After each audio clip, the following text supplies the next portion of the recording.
দেখুন, আমাদের শুধু ডাকসু ইলেকশন নয়, আমাদের বর্তমান সময়ে যে কোনো মোটামুটি বড় আয়োজন যাই হোক, সেটা সব কিছু ঘিরেই এক ধরনের শঙ্কা তো থাকেই। কারণ পুরো বাংলাদেশের, আমি যদি বলবো যে বাংলাদেশ বিরোধী যে শক্তি, এই অভ্যুত্থান বিরোধী যে শক্তি, সেই শক্তি তো নানাভাবে সক্রিয়। আমরা তো প্রায়শই নানান খবর বের হয়, কাগজে মিডিয়ায় আসে যে বিভিন্ন জায়গায় টাকা পয়সার লেনদেন হচ্ছে বড়, বিভিন্ন জায়গায় আমরা দেখি বড় বড় মিটিং হয়, ট্রেনিং হয়। সুতরাং এই সমস্ত বিষয় থেকে তো এক ধরনের সতর্কতা থাকতেই হয়। আরেকটা বিষয় হচ্ছে, আপনার 5 আগস্ট পরবর্তী সময় যদি বলেন আপনি যে এটাই বাংলাদেশের প্রথম কোনো নির্বাচন হয়েছে, আসলে সেই বিবেচনায় সরকারের দিক থেকে সরকার শুরু থেকেই ঢাকা বিশ্ববিদ্যালয় প্রশাসনকে বলে আসছে, বিশ্ববিদ্যালয় প্রশাসনের যে কোনো সহযোগিতা যদি প্রয়োজন হয় সরকার করতে প্রস্তুত। তো সেই বিবেচনায় সরকার তার পর্যাপ্ত সহযোগিতা যেভাবে বিশ্ববিদ্যালয় প্রশাসন চেয়েছে সেভাবেই দিয়েছে। এটা নিয়ে সরকারের প্রস্তুতি ভালো আর মন্দ নয়, প্রয়োজনীয় প্রস্তুতি যেটা দরকার ছিল সেটা রেখেছে। তার ভিত্তিতেই এই নির্বাচনটিতে অনুষ্ঠিত হয়েছে।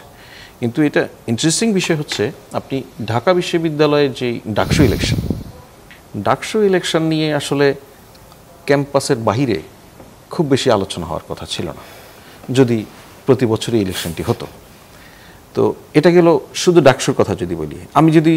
আমি ধারণা করি যদি এই নির্বাচন নিয়মিত আবার হয়, আগামী বছর মানুষ হয়তো এই বছর যত উদ্দীপনা নিয়ে গ্রাম থেকেও মানুষ ফোন করে খবর নিচ্ছে যে ডাকসুর কি অবস্থা, স্থানীয় রাজনীতি সুতরাং ডাকসুর গণ্ডি ঢাকা বিশ্ববিদ্যালয়তেই, সেটা যদি নিয়মিত নির্বাচন হয়।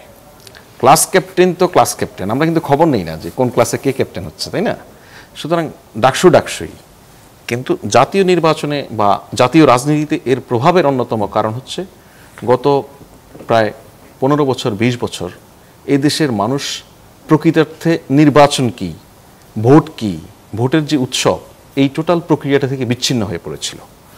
আপনি যদি খেয়াল করেন, 2018 সালে যেই নির্বাচন অনুষ্ঠিত হয়েছে, ওই নির্বাচনে বিএনপি অংশ নিয়েছিল, মোটামুটি সবগুলি রাজনৈতিক দল অংশ নিয়েছিল। মোহাম্মদপুর এলাকায় ইভিএম ইলেকশন হয়েছে, সেখানে একজন তরুণ ভোট দিতে গিয়েছেন, তাকে ভোট দিতে দেওয়া হয়নি। সে বের হয়ে এসে বলছে, যে মিডিয়া দেখাচ্ছে যে আমি ছাত্রলীগ করি, আমি তো ভোট নৌকাকেই দিব, কিন্তু আমার ভোটও তারা দিতে দিল না। বুঝতে পারছেন? সো আমি তো বোধ করি এই যে ছাত্রলীগের ছেলেটি, অন্তত এই অভিমানে, এই ক্ষোভে সে আর জীবনে নৌকায় ভোট দিবে না হয়তো। এখন ডাকসু ইলেকশন আমাদের কাছে একটা বড় উপলক্ষ হয়ে দাঁড়িয়েছে, আসলে ভোটার উপস্থিতি কেমন হয়। আমরা একটা বয়ান শুনছি না, যে এই টকশোর টেবিলে এসে মানুষ বলছে, নানানভাবে একটা সম্মতি উৎপাদনের চেষ্টা হচ্ছে যে আগামী নির্বাচন যদি আওয়ামী লীগ ছাড়া হয়, সেখানে আওয়ামী লীগের মানুষগুলি করবে কি। প্রথম কথা হচ্ছে, আওয়ামী লীগের মানুষ তো আগামী নির্বাচনের যে অপেক্ষা করছে, আমি মনে করি এটা প্রতিশোধ নিবে, যে আমরা আওয়ামী লীগ করার পর তোমরা আমাদেরকে আমাদের চয়েস মতো আমাদের প্রতিনিধি বেছে নেওয়ার সুযোগ দেওয়ানি, আমরা আওয়ামী লীগ করার পর তোমরা আমাদেরকে ফেলে রেখে পালিয়েছ। সো তারাও সেই সুযোগ নেবে নিশ্চয়ই। আরেকটা হচ্ছে, আপনি যদি আপনি একদম কট্টর পজিশন নিয়ে নেন, আওয়ামী লীগের পার্সেন্টেজ একটা বলে নানানভাবে, এটার ভিত্তি আসলে ভাবে নেই, তো সেটা যদি হয় কি হবে। তাহলে আপনি যদি গত 3-4টা ইলেকশনে বিএনপি সহ অপরাপর সকল রাজনৈতিক দল যারা নির্বাচনে অংশ নিতে পারেনি, তাদের ভোটাররা কি করেছে, এই প্রশ্ন কেন আসেনি কখনো।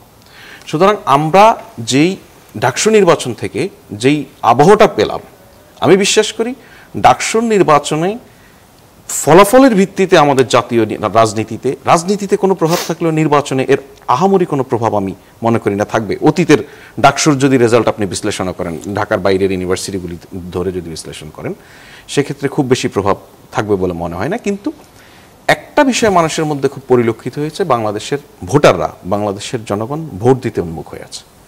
তারা আগামী নির্বাচনটিকে সেটার একটা সুযোগ হিসেবে নিবে।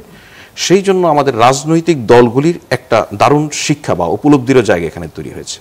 খেয়াল করুন যে এই নির্বাচনে যারা প্রতিদ্বন্দ্বী করেছেন, এই প্রার্থীরাই এখন যাই বলুক না কেন, যেভাবেই বলুক না কেন, এই প্রার্থীরাই কিন্তু বলছিলেন যে আমরা যারা নির্বাচন করছি, আমাদের প্রত্যেকেরই ডাকসুর ভিপি হওয়ার যোগ্যতা রয়েছে, আমাদের প্রত্যেকেরই ডাকসুর জিএস হওয়ার যোগ্যতা রয়েছে, আমরা প্রত্যেকেই সেরা। ঢাকা বিশ্ববিদ্যালয়ের শিক্ষার্থীরা এবার সুযোগ পেয়েছে সেরাদের মধ্য থেকে একজনকে বেছে নেওয়ার, বা সেরাদের সেরা বেছে নেওয়ার। সুতরাং এই যে রাজনৈতিক একটা হারমোনি তৈরি হয়েছে, আমরা যদি আমাদের জাতীয় রাজনীতিতে এই হারমোনিটা ধরে রাখতে পারি, নির্বাচনে কে জিতবে কে হারবে এটা আগে নির্ধারিত করা যায় না, কিন্তু নির্বাচনটা কেমন হবে এটা কিন্তু রাজনৈতিক দলগুলি নির্ধারণ করতে পারে।